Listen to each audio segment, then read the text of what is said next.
നമസ്കാരം. ഞാൻ നിങ്ങളുടെ സ്വന്തം ശരവൺ മഹേശ്വർ.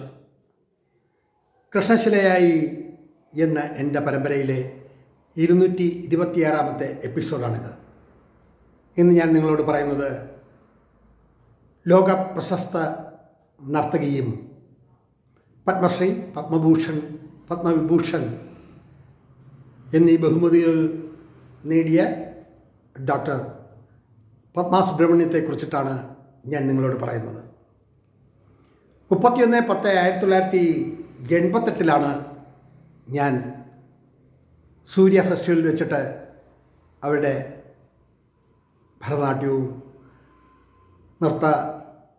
നൃത്യങ്ങളും എല്ലാം കാണുകയും സംസാരിക്കുകയും ഇടയായത്.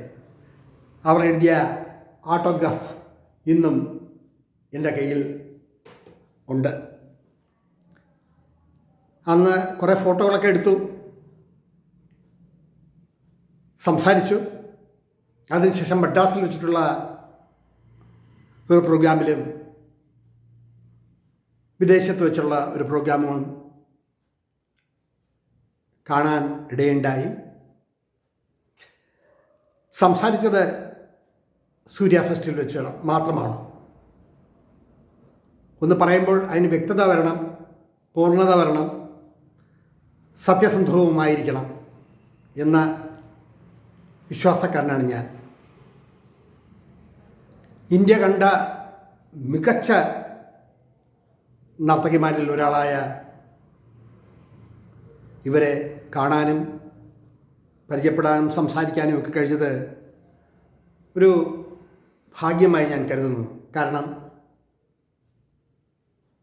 ചിത്രാ വിശ്വേശ്വരൻ, രാധാ ധനഞ്ജയൻ, മാളവിക സരൂക്കായി, സ്വർണമുഖി, അങ്ങനെ നിരവധി പേരുടെ ഭരതനാട്യവും മോഹിനിയാട്ടവും അങ്ങനെ വിവിധ നൃത്തരൂപങ്ങൾ കാണാനും ലൈവായി കാണാനും സംസാരിക്കാനും ഒക്കെയുള്ള നിരവധി സാഹചര്യങ്ങൾ എനിക്കുണ്ടായിട്ടുണ്ട്. അതിൽ ചിലരുടെ കാര്യം പറയുമ്പോൾ നമ്മുടെ മനസ്സും ശരീരവും വാക്കുകളും വാചാലമാകും. നാട്യത്തിൻ്റെ കുലപതി എന്ന് വേണം ഇവരെ വിശേഷിപ്പിക്കാൻ. കാരണം പഴയ കാലത്തുള്ള ഭരതനാട്യത്തിൻ്റെ ആദ്യ രൂപവും ആദ്യ രീതികളും എല്ലാം പകർന്നാടിയ ഒരു വലിയ കലാകാരി.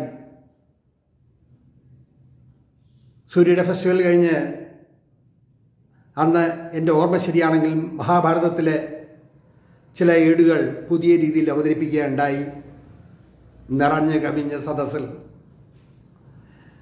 നൃത്തമെല്ലാം കഴിഞ്ഞ് സ്റ്റേജിൻ്റെ പിന്നാമ്പുറത്ത് എത്തി ഞങ്ങൾ ഫോട്ടോകൾ എടുക്കുകയും സംസാരിക്കുകയും ചെയ്തപ്പോൾ ഞാൻ ചോദിച്ച ഒരൊറ്റ ചോദ്യം ഇതാണ്: ഇത്രയും കാലമായിട്ടും എന്തേ നൃത്ത പ്രകടനത്തിന് ഒരു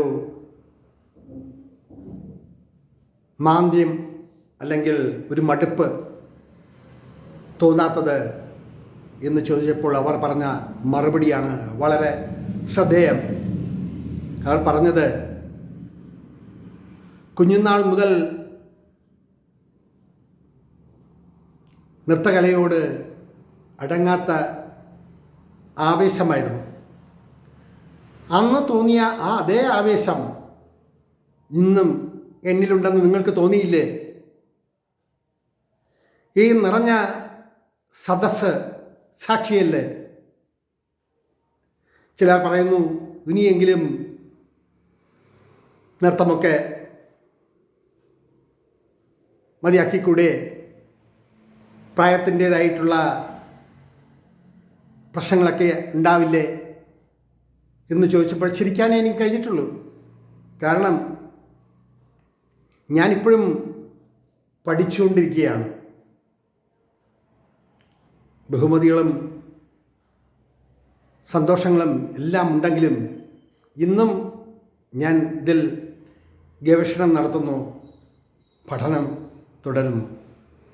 എടുത്തു പറയേണ്ട ഒരു സവിശേഷത, ഇവരെക്കുറിച്ചിട്ട് ജപ്പാനും ഓസ്ട്രേലിയയിലും റഷ്യയിലുമൊക്കെ പത്മ സുബ്രഹ്മണ്യത്തെക്കുറിച്ചുള്ള ഡോക്യുമെൻ്ററികളും ഫിലിംസും ഒക്കെ അവർ എടുത്ത് സൂക്ഷിച്ചിട്ടുണ്ട്. ഫെബ്രുവരി 4, 1943 മദ്രാസിലാണ് ജനനം. കോറിയോഗ്രാഫറായും ടീച്ചറായും ഇൻഡോളജിസ്റ്റായും ഓതറായും ഭരതനാട്യം ഡെവലപ്പറായും അങ്ങനെ നിരവധി മേഖലകളിൽ വ്യക്തിമുദ്ര പതിപ്പിച്ച അവരോട് ഞാൻ ചോദിച്ച മറ്റൊരു ചോദ്യം, ആദ്യകാലത്തെ നാട്യങ്ങളുടെ ചില രീതികൾ ശിലയിൽ കൊത്തിവെച്ച മാതിരി അവതരിപ്പിച്ച് ഞാൻ വീഡിയോയിലൂടെ കണ്ടിട്ടുണ്ട്. അന്നത്തെ പത്മ സുബ്രഹ്മണ്യവും ഇന്നത്തെ പത്മ സുബ്രഹ്മണ്യവും തമ്മിൽ നേർക്കുനേർ കണ്ടാൽ ഏതിനോടായിരിക്കും കൂടുതൽ താല്പര്യം എന്ന് ചോദിച്ചപ്പോൾ അവർ ഉറക്കെ ചിരിച്ചു. ഡാൻസിൻ്റെ വേഷം മാറ്റിയിട്ടില്ല, വിയർത്ത് കുളിക്കുകയാണ് അവർ. ഒരു ബോട്ടിൽ വെള്ളം മുഴുക്കി കുടിച്ചു കഴിഞ്ഞു. ഫോട്ടോ എടുത്തത് മതിയായോ എന്ന് ചോദിക്കുമ്പോഴും ഒരുപാട് പേർ അവരുടെ ഫോട്ടോഗ്രാഫിനും ഓട്ടോഗ്രാഫിനും വേണ്ടി വെയിറ്റ് ചെയ്ത് നിൽക്കുന്ന ആ രൂപമാണ് എൻ്റെ മനസ്സിൽ. ഒരു 10-15 ഫോട്ടോഗ്രാഫർമാർ ഓട്ടോഗ്രാഫ് മേടിക്കാൻ ഒരുപാട് പേർ അവരുടെ ശരീരമെല്ലാം വിയർത്ത് കുളിച്ചിരുന്നപ്പോഴും അവർ ആ ചോദ്യത്തിന് പറഞ്ഞ മറുപടി, കാലത്തിൻ്റേതായ മാറ്റങ്ങൾ എന്നിലുണ്ട്, സമ്മതിച്ചേ തീരൂ, നിങ്ങൾക്കും അങ്ങനെയാണല്ലോ. പക്ഷെ അന്നത്തെ ആ അവതരണ രീതി ഓരോ നാട്യശാസ്ത്രത്തിൻ്റെയും അന്നത്തെ അമ്പലങ്ങളിലെ ശില്പങ്ങൾ കൊത്തിയ രീതിയിലും അതിനെ അധികരിച്ച് ഒരുപാട് പഠിച്ച് മനനം ചെയ്ത് അവർ സ്റ്റേജിൽ അവതരിപ്പിച്ച് കണ്ടപ്പോൾ ഇവരെ കവിഞ്ഞൊരു നർത്തകി ഭരതനാട്യത്തിലുണ്ടോ? കാലാനുവർത്തിയായ ആ കലയുടെ ഉപാസകയായി ഇന്നും നിറഞ്ഞു നിൽക്കുന്ന ഒരു വലിയ പ്രതിഭ. അതുകൊണ്ടാണല്ലോ രാഷ്ട്രം പത്മശ്രീയും പിന്നീട് പത്മഭൂഷണം പിന്നീട് പത്മവിഭൂഷണം കൊടുത്ത് അവരെ ആദരിച്ചത്. പെരുമാറ്റത്തിൽ വശ്യമായ പെരുമാറ്റം, അതിലുപരി നമ്മൾ ചോദിക്കുന്ന ചോദ്യങ്ങൾക്ക് കൃത്യമായിട്ടുള്ള വ്യക്തതയാർന്ന മറുപടി. ഞാൻ ചോദിച്ചതിന് തിരിച്ച് മറുപടി പറയുന്നതിനിടയിൽ തന്നെ ഒരുപാട് പേർ പല ചോദ്യങ്ങൾ ഉന്നയിക്കുകയാണ്. ഞാനും ഫോട്ടോഗ്രാഫറും അവിടെ നിന്ന് കുറച്ച് ദൂരേക്ക് മാറി നിന്നു. ഇവരെല്ലാം പോയ ശേഷം അവർ ഞങ്ങളുടെ അടുത്തേക്ക് വന്നിട്ട് പറഞ്ഞു, ഇന്ന് കണ്ട നൃത്തവും നിങ്ങൾ മുൻപ് കണ്ടിട്ടുള്ള നൃത്തവും തമ്മിൽ പൊരുത്തപ്പെട്ടു പോകുന്നുണ്ടോ? ഞാൻ പറഞ്ഞു, എനിക്ക് മനസ്സിലായില്ല എന്താണ് ഉദ്ദേശിക്കുന്നതെന്ന്. അന്നത്തെ ലാസ്യ ഭാവങ്ങളും ഇന്നത്തെ ഭാവങ്ങളും തമ്മിൽ ഒത്തിരി അന്തരമില്ലേ? ഞാൻ പറഞ്ഞു തീർച്ചയായും. കാരണം ശരീരത്തിനും മനസ്സിനും ഒക്കെ ഒരുപാട് മാറ്റങ്ങൾ വരുമല്ലോ. അപ്പോൾ ആ മാറ്റങ്ങൾക്കനുസരിച്ചിട്ട് നമ്മുടെ താളത്തിനും നമ്മുടെ ചടുലമായ ഭാവത്തിനും ഒക്കെ മാറ്റങ്ങൾ ഉണ്ടാവാം.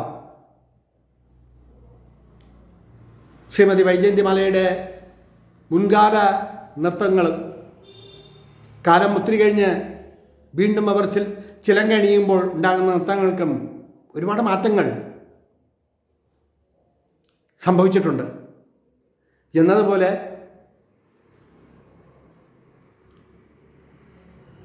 അവതരണ രീതിയിൽ മികവും പുതുമയും വച്ചു പുലർത്തുമ്പോൾ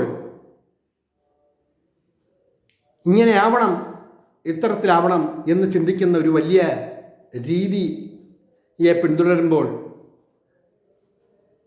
നമ്മുടെ മനസ്സിൽ ആനന്ദം മാത്രമേ ഉള്ളൂ. അവിടെ കുറച്ച് കാണിക്കത്തക്ക രീതി ഒന്നുമില്ല. പക്ഷേ എൻ്റെ നിഗമനത്തിൽ, എൻ്റെ കാഴ്ചപ്പാടിൽ ഇന്ന് ജീവിച്ചിരിക്കുന്ന ഒരു വലിയ പ്രതിഭയാണ് ഡോക്ടർ പത്മ സുബ്രഹ്മണ്യം. അത് നമുക്ക് 100% അടിവരയിട്ട് പറയാൻ കഴിയും.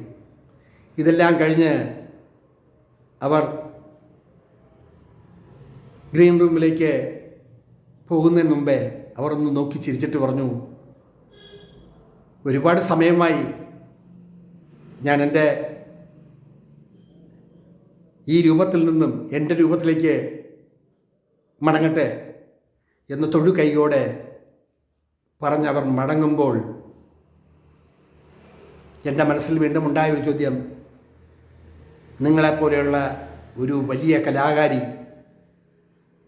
എത്ര സ്നേഹത്തോടെയും വിനയത്തോടെയും നമ്മളിൽ നിന്നും മാറുമ്പോൾ ഔപചാരികത ഒന്നുമില്ലാതെ നമുക്ക് പറയാം,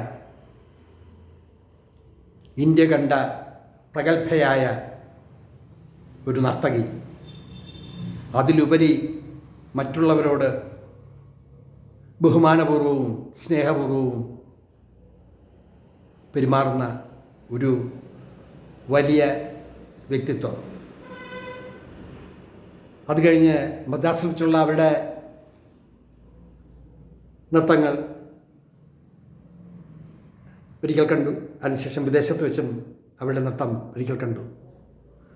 ഭാവപ്പകർച്ച എന്ന് പറയുന്ന ഒന്നുണ്ടല്ലോ, പ്രത്യേകിച്ച് നൃത്തത്തിന് അതിൻ്റേതായ ഒരുപാട് ചുവടുവയ്പ്പുകൾ എല്ലാമുണ്ട്. പക്ഷേ പെരുമാറ്റത്തിനും ശൈലിക്കും ഒരു മാറ്റവും വന്നില്ല എന്നതാണ് ശ്രദ്ധേയം.